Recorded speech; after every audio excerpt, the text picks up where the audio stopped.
भारतीय सेना एक नौकरी का जरिया नहीं। वो जोशीले बोल। असफलता एक चुनौती है, इसे स्वीकार करो। क्या कमी रह गई देखो और सुधार करो।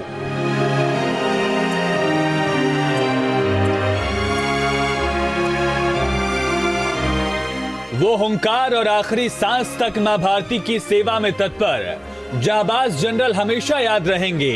हेलीकॉप्टर हादसे ने हमसे वीर योद्धा को छीन लिया, मगर वीर सपूत कभी मरते नहीं, अमर रहते हैं। किसी ने नहीं सोचा था कि 8 दिसंबर की सुबह जिस दिल्ली पालम एयरपोर्ट से देश के पहले सीडीएस जनरल बिपिन रावत, उनकी पत्नी मधुलिका रावत और सेना के बाकी अफसरों ने उड़ान भरी थी, उनकी दिल्ली वापसी इस तरह होगी। एक एक तस्वीर, तिरंगे में लिपटे एक एक ताबूत देशवासियों को अंदर से तोड़ देने वाले हैं। तमिलनाडु के वेलिंगटन से पार्थिव शरीर दिल्ली के पालम एयरपोर्ट लाया गया, जहां उन्हें आखिरी विदाई दी गई। शुक्रवार को सैन्य सम्मान के साथ दिल्ली कैंट में उनका अंतिम संस्कार होगा। जनरल बिपिन रावत सेना की गौरवशाली विरासत तो छोड़ गए, लेकिन इतिहास की ऐसी नई इबारत भी लिख गए जो हर हिंदुस्तानी के लिए अमर प्रेरणा रहेगी। Team news stay.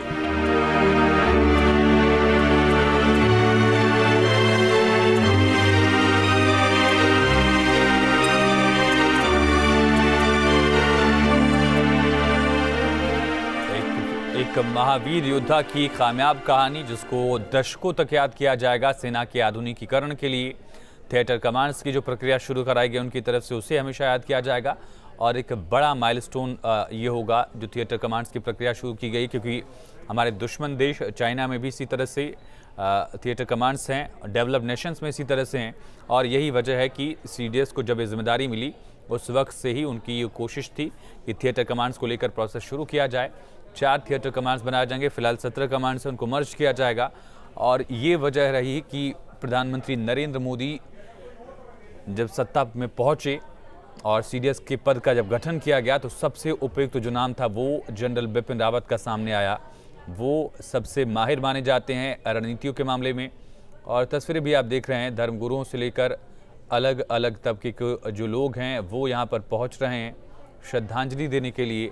और जनरल बिपिन रावत की जो सहजता, सरलता थी, उसका जिक्र भी यहाँ पर लगातार किया जा रहा है।